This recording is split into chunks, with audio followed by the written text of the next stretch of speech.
아시는 분들은 아시겠지만 제가 더위를 엄청 타거든요. 그래서 옷을 조금 가볍게 입었는데 이해해 주시기 바랍니다. 자, 주위 계신 분들하고 잘 오셨습니다. 존귀한 분이 오셨군요. 한번 인사 나눠보도록 하겠습니다.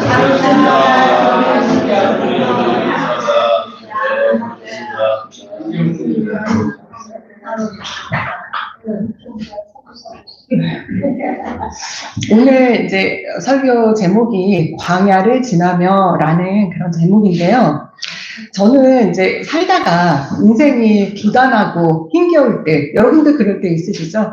저도 그럴 때 있는데요. 그럴 때 인생길이라는 것이 광야길 같다 이렇게 느낄 때가 종종 있습니다. 사실 광야라는 곳은 살아보지도 않았고 제가 미국에 잠시 있을 때 한 반나절 정도 이렇게 사막 여행을 한 적이 있는데 제가 경험해 본 건 그게 다거든요.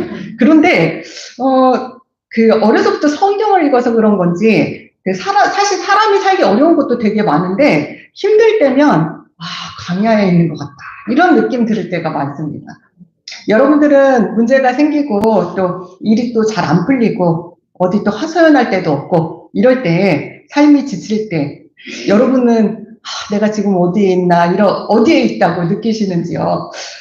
자, 오늘 그 본문은요, 예수님께서 광야에 40일간 머무시면서 마귀에게 시험을 받은 그 사건을 기록하고 있습니다. 광야라는 곳은 이스라엘 민족에게는 삶의 터전인 동시에 또 영적인 의미를 부여하는 그런 특별한 장소이기도 합니다. 그래서 예수님의 이 광야 시험 사건은 출애굽한 이스라엘이 40년간 광야 생활을 하면서 겪었던 사건들을 자연스럽게 연상을 시켜줍니다. 하나님께서는 그 애굽에서 노예 생활을 하던 이스라엘 백성들에게 많은 기적과 이적을 보여주시면서 그 압제에서 탈출시켜 주셨죠. 그리고 자유인이 되게 해주셨습니다. 그리고 젖과 꿀이 흐르는 가나안 땅으로 이끌어 가시는 과정 중에 이제 광야길로 인도하셨죠. 그런데 이 노예 생활을 탈출해서 광야로 나온 이스라엘 백성들의 태도가 어떠했나요? 이미 여러분들이 다 알고 계시듯이 광야에서 이 이스라엘 백성들은 불만이 엄청 많았죠. 원망도 많았죠. 그래서 이런 것들을 토로하면서 하나님한테 그냥 끊임없이 불평하고 불만하고 이렇게 지내오지 않았습니까? 이스라엘은 하나님을 향하여 이렇게 원망하고 불순종하고 하는 이런 실패한 그런 모습을 보였지만 오늘 광야에서 시험을 받으신 예수님은 하나님 뜻에 순종함으로써 시험을 이기시는 본을 보이고 계십니다. 오늘 본문에는요, 3가지 시험이 예수님 앞에 펼쳐지는데요. 예수님께서 어떻게 이 시험들을 이기셨는지 더 자세히 살펴보고 오늘을 사는 우리에게 어떤 은혜의 메시지를 주시는지 함께 나눠보고자 합니다. 먼저 마태복음 4장 1절에서 3절을 함께 읽어보도록 하겠습니다. 그때 예수께서 성령에게 이끌려 마귀에게 시험을 받으러 광야로 가사 40일을 밤낮으로 금식하신 후에 줄이신지라. 시험하는 자가 예수께 나와서 이르되 내가 만일 하나님의 아들이여든 명하여 이 돌들로 떡덩이가 되게 하라. 예수님은 광야로 이끌려 가셨어요. 거기서 40일을 금식하셨습니다. 예수님은 신이신 하나님께서 인간의 육체를 입어서 이 땅에 오신 우리와 똑같은 육신을 입은 인간이시기 때문에 예수님도 40일을 금식하면은요, 보통 우리 인간들과 같이 똑같이 배고픔 줄이시고 배고픔 때문에 고통을 느끼셨습니다. 자, 요것도 이제 또 우리 출애굽한 이스라엘 백성들의 모습을 또 떠올리게 하는 장면인데요. 자, 이스라엘 백성들이요, 홍해를 건너서 광야에 들어옵니다. 그런데 들어오자마자 겨우 사흘길 만에요, 마실 물이 없다고 원망하고 불평을 합니다. 사실 이 육체를 가진 인간이 사흘이나 물을 못 마셨다고 상상을 해보세요. 정말 죽을 것 같이 힘들었을 것 같습니다. 게다가 광야는 떼약볕이 막 내리쬐는 그런 곳이잖아요. 그래서 사실 어떻게 생각하면 죽음까지 직면한 상황이다 이렇게 볼 수도 있을 것 같습니다. 그러니까 그래서 어떤 면에서 보면 이렇게 원망하고 불평하는 것이 조금 뭐 인간적인 측면에서 이해도 가기는 하죠. 그러나 이 일이 있기 바로 전에 이스라엘 백성들은 홍해를 가르시고 그들을 구출해내신 하나님을 찬양했습니다. 그냥 강야에 간 게 아니고 많은 이적과 기적을 보고 갔거든요. 사흘 만에 불평하기 시작한 거거든요. 그 백성들은요, 바로 전까지만 해도 여호와는 나의 힘이요, 나의 노래요, 나의 구원이시다 이렇게 찬송을 하던 사람들이었던 것입니다. 그런데 이런 하나님의 놀라운 능력을 몸소 체험하고 은혜를 누렸던 사람들이 하나님이 작정하시면 물도 내실 수 있는 분 아니시겠습니까? 그런데 그 하나님의 능력을 신뢰하지 못하고 원망을 하기 시작하는 것입니다. 그렇지만 그럼에도 불구하고 사랑의 하나님께서는 마라의 쓴물을 단물로 변화시켜서 물을 공급해 주시는 은혜를 베풀어 주시죠. 그리고 나서 이런 일을 겪은 후에 이스라엘 백성은 또 어떤 불평을 하나요? 배고파 죽겠다고. 그리고 불평을 하죠. 그래서 또 불평 원망 또 합니다. 그러니까 이제 출애굽기 16장 3절을 한번 같이 읽어보도록 할까요? 시작. 이스라엘 자손이 그들에게 이르되 우리가 애굽 땅에서 고기 가마 곁에 앉아있던 때와 떡을 배불리 먹던 때에 여호와의 손에 죽었다라면 좋았을 것을 너희가 이 광야로 우리를 인도해내어 이 온 회중이 죽여주게 하는도다. 애굽에서 노예살이 하던 주제에 무슨 고기가 막 곁에서 고기와 떡을 배불리 먹었겠습니까? 그때는 또, 이 고된 중노동에서 이게 시달려 죽겠다고 막 이렇게 아우성치던 그들이었는데, 그것도 까맣게 잊어버리고, 배가 고프니 그때가 더 좋았다고, 이렇게 망언을 하고 있는 것이죠. 그런 어처구니 없는 불평, 불만에도 불구하고, 하나님께서는 그들에게 만나와 메추라기를 내려주셔서 또 그들을 배불리 먹게 해주십니다. 그렇게 많은 기적과 능력을 체험하고도 먹고 사는 문제 앞에서는 그런 일이 언제 있었느냐 하는 그런 불평하고 원망하고 하는 모습이 어찌 생각하면 참으로 부끄럽습니다. 그러나 그 모습이 또한 오늘날의 우리들의 모습이어서 마음이 아픕니다. 우리는 하나님을 압니다. 체험도 했습니다. 그래서 이렇게 교회에 나와 예배도 함께 드립니다. 그러나 힘들고 고된 일이 생기면 또 내 힘으로 해결이 안 되면 앞이 안 보이면 우리는 원망하고 불평합니다. 하나님의 능력의 하나님이라고 외쳐놓고 날 사랑하시는 하나님이라고 그렇게 고백했지만 정작 문제 앞에서는 그 하나님을 온전히 신뢰하고 의지하지 못하는 그런 부끄러운 모습을 보이고 있진 않은지 한번 자신을 돌아보는 시간 되었으면 좋겠습니다. 여러분, 오늘 본문의 예수님도 40일 동안 아무것도 못 드셨기 때문에 굉장히 힘들고 지치셨습니다. 그때 사탄은 이 돌들을 떡덩이가 되게 해서 먹으라고 그렇게 유혹을 합니다. 여러분, 여러분이 이 상황에 있었다면 사탄이 김병수 목사님께 이 돌을 떡덩이로 변화시켜서 이것 좀 몇 개 먹어 막 이렇게 유혹을 한다고 해서 이게 유혹이 될까요? 네. 아니요. 우리에게는 유혹이 안 돼요. 왜냐하면 우리는 돌덩이를 변화시켜서 떡으로 만들 능력이 없어요. 우리에게는. 그렇기 때문에 우리에게는 이게 시험이 아니에요. 그렇지만 예수님께는 시험입니다. 왜냐하면 그렇게 하실 수 있는 분이시거든요. 네. 그런데 물론 이게 당연히 하실 수 있는데 이 예수님께서는 그렇게 하지 않으십니다. 아니 뭐 굶주려 죽게 생겼는데 그 돌 몇 덩이 갖고 딱 그 몇 개로 이렇게 바꿔 먹는다고 무슨 큰일이 나겠는가 이렇게 이제 사탄이 꼬신 거죠. 근데 그렇게 하실 수 없는 분도 아닌데 굳이 안 하십니다. 왜일까요? 하나님께서는 만물을 창조하시고 각각의 사물대로 이치와 쓰임새를 정하셨습니다. 그것이 하나님의 창조 질서예요. 그리고 하나님은 그것대로 만물을 창조하신 대로 질서 있게 이 세상을 운행하고 계십니다. 그런데 사탄이 지금 다 죽게 생겼으니까 그것을 조금만 바꾸라고 그렇게 유혹을 하고 있는 것입니다. 하나님의 창조 질서를 교묘하게 흔들려고 하는 그런 계책이 있는 것입니다. 성도 여러분, 우리가 하나님께 기도할 때 이런 기도를 혹시 하고 있지 않은지 되돌아보시기 바랍니다. 나의 필요를 위해서 내가 가진 가치관에 따라 하나님의 순리를 바꿔달라고 떼쓰고 있지는 않은지 살펴보시기 바랍니다. 물론 하나님께서는요, 우리의 어려움과 희망사항 이런 걸 모른 척 하시는 분은 아닙니다. 우리의 모든 기도에 귀 기울여 주시는 분이십니다. 그러나 우리가 떼쓴 대로 들어주시는 분은 아닙니다. 하나님께서 우리가 떼쓴 대로 들어주시는 분이 아니라 더 좋은 것, 우리에게 더 나은 것으로 응답하시는 신실하신 하나님이심을 우리는 믿어야 합니다. 내 뜻대로 이루어지지 않더라도 좋으신 하나님, 은혜의 하나님을 신뢰하시는 성도님들 되시길 바랍니다.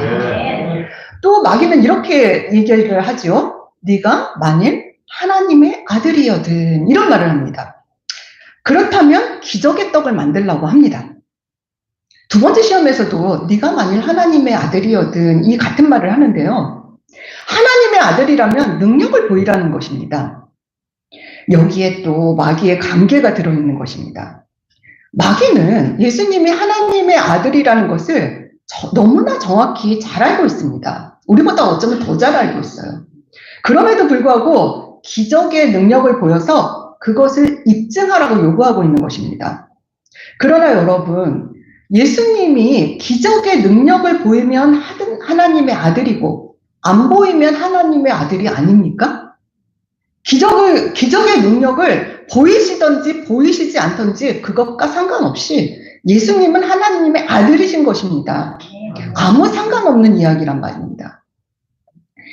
여러분, 예수님이 이 땅에 오신 이유는요, 능력을 보이시러 오신 것이 아닙니다. 우리의 죄를 대신하여 대속하시는 대속제물이 되기 위해서 오신 것입니다.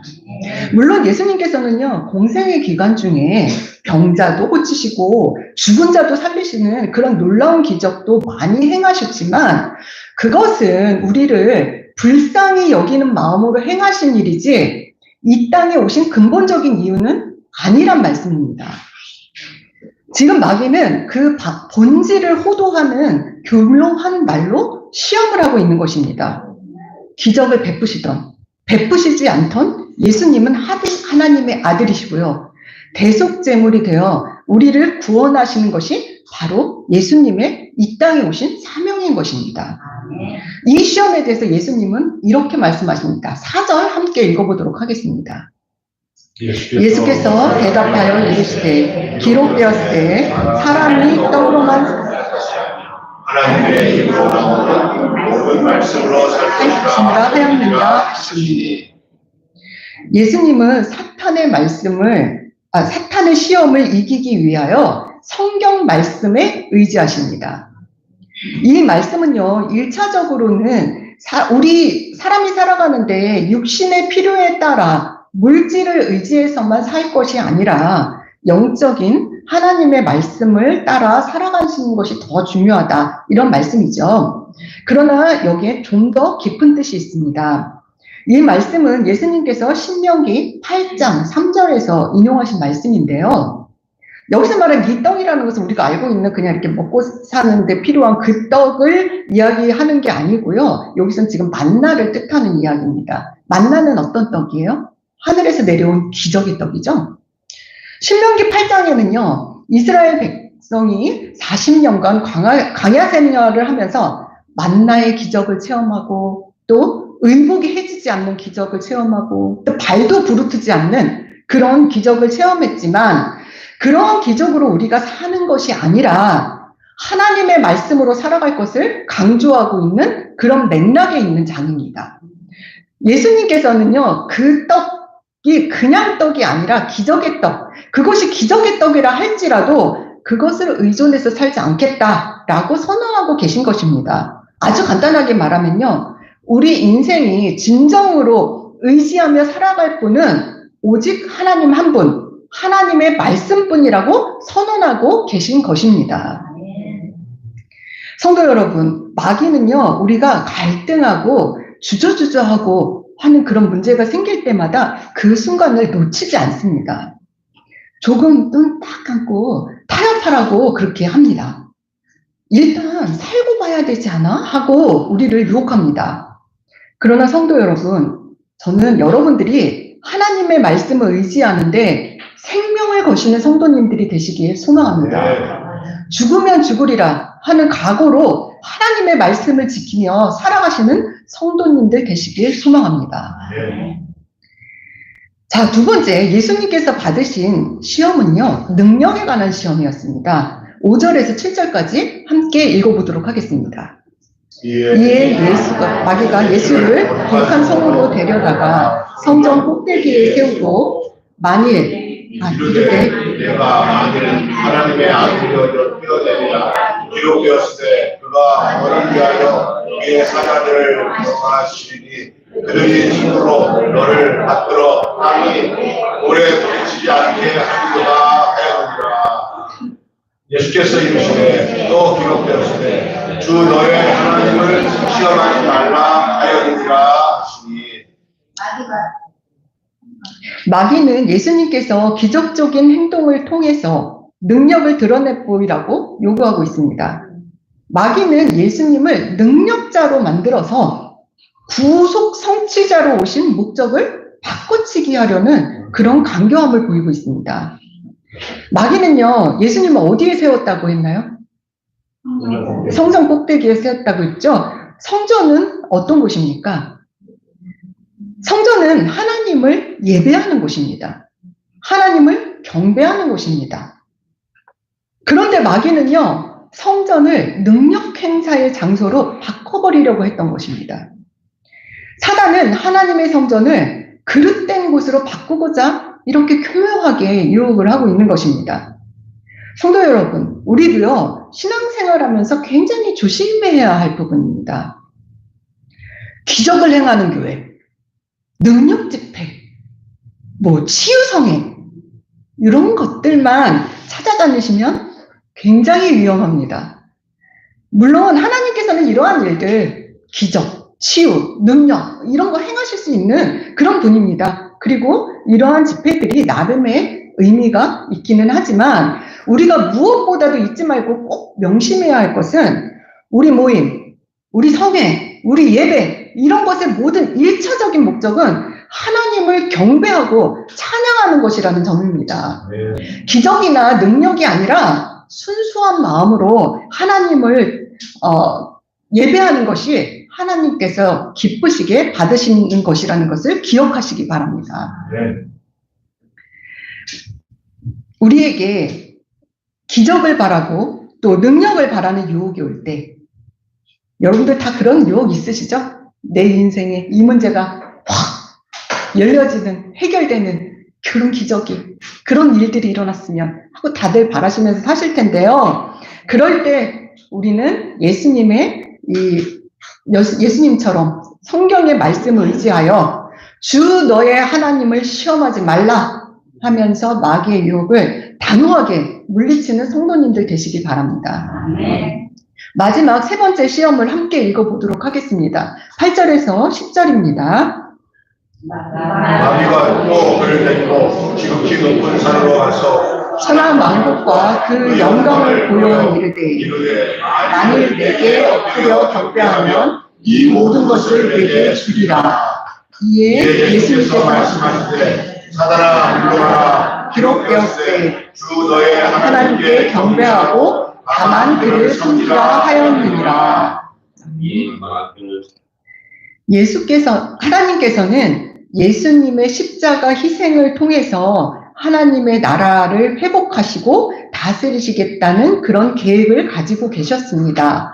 그런데 사탄은 십자가 희생을 통하지 않고도, 고난 없이도 세상을 다스릴 길이, 다른 길이 있고 더 좋은 방법이 있다고 예수님을 유혹하고 있는 것입니다. 이런 방법은요, 사탄이 사람들을 유혹할 때도 아주 흔하게 사용하는 방법입니다. 사단은 하나님보다 지금은 저기 더 맞는 사람들을 찾아야 하지 않겠어? 사람을 더 의지해야 되지 않겠어? 전문가를 찾아야 되지 않겠어? 이렇게 우리가 진정 의지해야 할 대상을 바꿔버립니다. 때론 권력을, 때론 돈을, 때론 성공이나 명예 이런 것들을 통해서 더 나은 사람이 될 수 있어. 이렇게 유혹을 합니다. 그러나 예수님은 이번에도 주 하나님만을 경배하라고 기록된 성경의 말씀으로 응수하십니다. 이 말씀은요, 신명기 6장 13절하고 16절 말씀을 인용하신 건데요. 신명기 6장의 전체 맥락을 보면 어떤 것들이 기록되어 있냐면요. 우리가 축복을 받아서 아름다운 땅을 차지하고 소유가 넉넉해지고 소출이 풍성하게 될 때, 그때에 여호와를 잊지 말고 여호와를 경외하고 여호와만을 섬기라라는 그런 문맥 속에 있는 말씀입니다. 즉 사람의 진정한 행복은 높은 권세와 많은 소유에 있는 것이 아니라 하나님을 경배하는 것에서 나오는 것임을 잊지 말아야 합니다. 성도 여러분, 광야와 같은 인생길 지날 때 참 힘드시죠? 광야는 어떤 곳입니까? 먹을 것도 없고 마실 물도 찾기 힘든 그런 곳이죠. 낮에는 타는 듯한 햇빛이 내려 쪼이지만 또 밤에는 어때요? 급격히 추워지는 생존하기 극히 어려운 곳입니다. 길도 없습니다. 사람이 잘 다니지 않으니까. 이리저리 다니다 보면 다시 그 길이 그 자리인 듯하고 또 평선 넘어 저 멀리 아무것도 보이지 않아요. 그러니까 길을 헤매다가 그곳에 갇혀 죽을 수도 있겠다 하는 그런 곳이죠. 우리 인생이 너무 힘들 때 정말 그런 광야에 갇혀서 벗어나지 못할 것만 같은 그런 느낌이 듭니다. 세상 어디에도 기댈 곳이 없을 때, 또 나 혼자인 것 같을 때, 또 큰 문제 앞에 서게 되어 있을 때, 우리는 광야에 홀로 내동댕이 쳐진 것 같은 그런 느낌이 듭니다. 여러분이 광야길을 걷고 있는 것 같을 때 여러분은 어떻게 하시나요? 이스라엘 백성들처럼 내 인생은 왜 이렇게 고되냐고, 너무 힘들다고, 어떤 분들 극단적으로는 나 살고 싶지 않다고 이렇게 하시는 분도 있죠. 차라리 죽는 게 낫겠다고 불평하고 원망하시지는 않으신지요. 다른 사람들은 다 형통하고 잘 사는 것 같은데 나만 힘들고 어려운 것 같고 또 어떨 때는 억울하게 느껴지시는 그런 때도 있으실 것 같아요. 나는 하나님을 믿는데 왜 하나님은 나를 이렇게 힘들게 하시는지, 왜 또 나를 이렇게 초라하게 만드시는지, 왜 아무것도 안 하시는지, 가만히 계시는지, 왜 예수 믿는 우리를 이렇게 힘들게 만드실까요? 우리 신명기 8장 2절을 함께 읽어보도록 하겠습니다. 내 하나님 여호와께서 이 40년 동안에 내게 광야길을 걷게 하신 것을 기억하라. 이는 너를 낮추시며 너를 시험하사 네 마음이 어떠한지 그 명령을 지키는지 지키지 않는지 알려 하시니라. 아멘. 이스라엘 백성은 40년 광야 생활을 통해서 하나님은 그들의 하나님이심을 알고 그들은 하나님의 백성이 되었습니다. 그들은 광야 생활을 통하여 하나님을 조금씩 알아갔습니다. 지식을 통한 하나님이 아닌 관계를 통한 하나님을 체험해 간 것입니다. 그렇게 하나님을 알아감으로써 하나님의 말씀과 뜻에 따라 순종하며 살아가는 것을 체득하게 된 것입니다. 그들이 40년간 살아가야 했던 광야는 하나님의 보호하심과 인도하심이 없었다면 하루도 살기 힘든 그런 곳이었습니다. 아까도 말씀드렸다시피 하나님은 낮에는 구름 기둥, 밤에는 불기둥으로 인도하셨고요. 신실하게 만나를 내려주셨고요. 고기가 먹고 싶다고 울부짖으니까 메추라기를 내려주셨습니다. 대적을 만나면 물리쳐 주시고요. 마침내는 약속의 땅으로 인도해 주셨습니다. 이스라엘 백성이 완전해졌기 때문이 아닙니다. 또 이스라엘 백성이 이제는 더 이상 죄를 안 지었기 때문도 아닙니다. 하나님께서는 자신이 한 약속을 지키시는 분이시기 때문입니다. 우리의 죄가 하나님의 신실하심을 가릴 수 없습니다. 우리가 죄를 지어도요, 하나님은 우리에게 다가오십니다. 이것이 은혜입니다. 그 하나님의 신실하심, 이것을 의지하는 것이 믿음입니다. 나는 연약하고 넘어지죠. 그러나 그런 나를 보호하시는 하나님은 강하시고 능하신 능력의 하나님이시라는 것을 의지하고 믿는 것이 믿음입니다. 하나님께서는요, 우리를 광야에서 만나고 싶어 하십니다. 본문 1절을 보면은요, 예수님을 광야로 누가 이끌어 갔다고 기록되어 있습니까? 네, 성령께서 이끌어 가셨다고 기록되어 있습니다. 우리는 인생의 거친 들판에 홀로 내버려진 존재가 아닙니다. 여러분은 혼자가 아닙니다. 우리 믿는 자 곁에는요, 성령 하나님께서 함께 하십니다. 성령님께서 우리의 길을 인도해 나가십니다.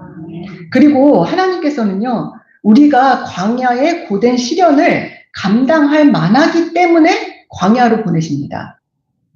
예수님께서 광야 시험을 받으신 때는요, 요단강에서 세례를 받으신 직후입니다. 우리 지난주에 예수님의 설교에 관한 설교를 들으죠? 기억나시죠? 기억하실 줄 믿습니다. 하늘이 열리고 성령이 임하시고 이는 내 사랑하는 아들이요 기뻐하는 자라는 하나님의 음성이 울려 퍼진 직후입니다. 우리에게도 연단의 시험이 주어질 때 하나님께서는 넘치는 은혜를 먼저 부어주십니다. 그러나 우리는 연단의 과정 속에서 하나님의 은혜가 언제 있었냐는 듯이 은혜는 다 잊어버리고 불안과 불평과 불순종으로 가득 차 있을 때가 너무 많습니다. 그럴 때 우리는 예수님께서 가신 길을 돌아보고 그 길을 순종함으로 함께 걸어가야 합니다. 사실 신적 차원에서 보자면요, 예수님은 세례를 받으실 이유도 없으시고요, 시험을 받으실 필요도 없으신 분이십니다. 그러나 십자가의 대속의 사명을 받고 인간의 모습으로 오신 예수님은 우리 인간이 지나가야 할 모든 길을 친히 먼저 걸어가셨습니다. 그리고 본을 보이시고 승리하셨습니다.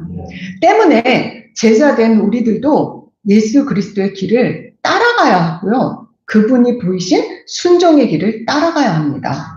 그렇게 순종의 길을 걸어갈 때 우리에게도 승리하는 역사가 일어날 것입니다. 그리고 이 시험의 승리 뒤에 예수님께서는요, 본격적인 공생애의 사역을 시작하셨습니다. 우리도 시험과 연단 뒤에 하나님께서 맡겨주신 거룩한 사명들이 있습니다. 그 사명들을 이루어드리는 사역자들, 거룩한 사역자, 능력의 사역자들이 될 수 있습니다. 여러분, 우리는 또 이 광야에서요, 하나님의 음성을 들을 수 있습니다. 하나님의 말씀을 들을 수 있습니다. 히브리어로 광야를요, 미드바르라고 하거든요. 그리고 하나님의 말씀은 다바르라고 합니다. 그리고 하나님의 임재가 있는 지성소는 드비르라고 합니다. 모두 광야를 나타내는 미드바르와 어근이 같습니다. 광야는요, 하나님의 말씀이 있는 곳이고요, 하나님의 임재가 있는 곳입니다. 하나님은 광야에서 우리를 거듭나게 하시길 원하십니다. 우리를 더 정결하게 하시기 위해서, 우리를 더 거룩하게 하시기 위해서 나의 뜻을 내려놓고 주님 뜻만을 위해 살기로 다짐하는 보다 높은 영성을 지닌 자로 세우시기 위해서 우리를 인생 광야길로 이끄시는 것입니다. 여러분, 광야는요, 적막하고 고요한 곳입니다. 하나님의 세미한 음성을 들을 수 있는 곳입니다. 인생의 광야길에서 하나님께 귀 기울여 보시기 바랍니다. 세미하지만 하나님의 음성을 확실히 들을 수 있는 곳입니다. 우리 인생의 소란한 문제에 귀를 기울이면은요, 이 하나님의 세미한 음성을 들을 수가 없습니다. 내 마음속에 고통스러운 외침 속에 귀 기울이고 있으면 이 하나님의 세미한 음성을 들을 수가 없습니다. 그런 소란소란 소리가 아니라 하나님의 음성을 들으려고 귀를 계속 기울여 보세요. 세미하지만 확실한 하나님의 음성, 하나님의 말씀을 들을 수 있습니다. 하나님의 말씀이 갈 길 잃은 우리의 걸음을 바른 길로 인도해 주실 것입니다. 아멘. 살아계시며 역사하시는 하나님을 만나실 수 있습니다. 아멘. 인생의 모든 여정 가운데 성령의 조명을 따라 살아가시는 성도님들 되시길 축복합니다. 아멘. 기도하겠습니다. 하나님, 저희 인생길이 광야길처럼 느껴질 때가 있습니다. 혼자 버려진 듯하고 어디로 가야 할지, 어떻게 해야 할지, 앞으로 잘 살아갈 수 있는 것인지 고단하고 힘들게 느껴집니다. 내가 너무 작게만 느껴지고 할 수 없다는 생각이 들기도 합니다. 하나님 아버지, 그런 환경과 그런 내 자신을 바라보지 않게 하시고 나를 단련하신 후 정금과 같이 날 사용하시려는 하나님의 높은 계획을 믿음의 눈으로 바라볼 수 있도록 도와주시옵소서. 신실하신 하나님, 실수가 없으신 하나님만을 의지하는 믿음을 허락하여 주시옵소서. 모든 시험을 이기시고 승리하신 예수 그리스도의 이름으로 기도드립니다. 아멘. 제가 이 설교를 이렇게 아주 집약적으로 요약한 좋은 찬양이 있어가지고 특송을 저희 교회에서 누군가가 나와서 했으면 좋겠지만 그러실 수 있는 분이 현재는 안 계시나 요즘은 또 테크놀로지가 너무 발달해가지고 또 훌륭하신 분을 교회에 초청해 올 수가 있어요. 무료로. 그래서 이렇게 좋은 특성을 함께 들으면서 헌금을 하도록 하겠습니다. 목사님 볼륨 조금만 올려주세요. 볼륨 올리네.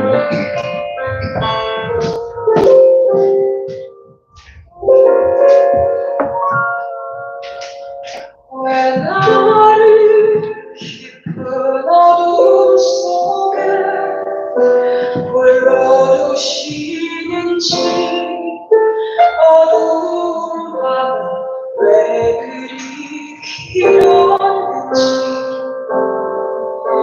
나를 고독하게 나를 낮아지게 세상 어디도 기댈 곳이 없게 하셨네.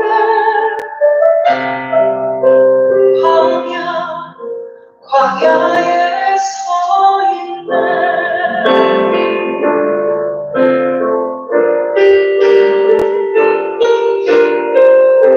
주님만 내 도움이 되시고 주님만 내 빛이 되시고 주님만 내 친구 되시는 광야 주님 손 놓고는 하루도 살 수 없는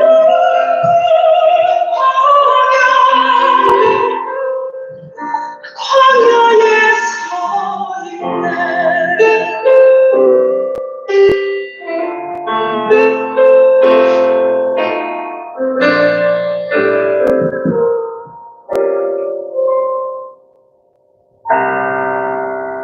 왜 나를 깊은 어둠 속에 홀로 두시는지 어두운 밤 왜 그리 길었는지 나를 고독하게 나를 낮아지게 세상 어디도 기댈 곳이 없게 하셨네. 광야에 서 있네.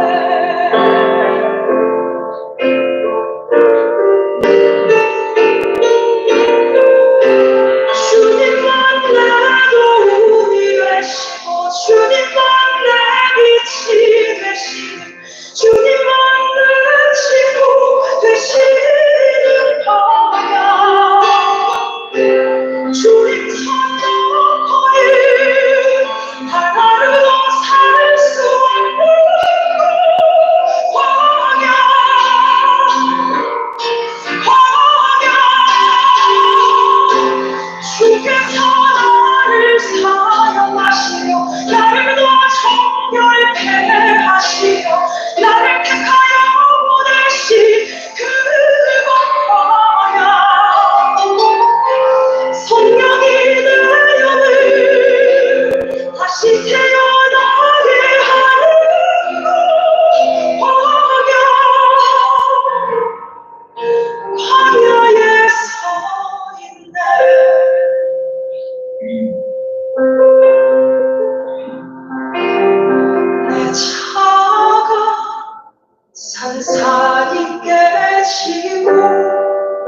드러나시기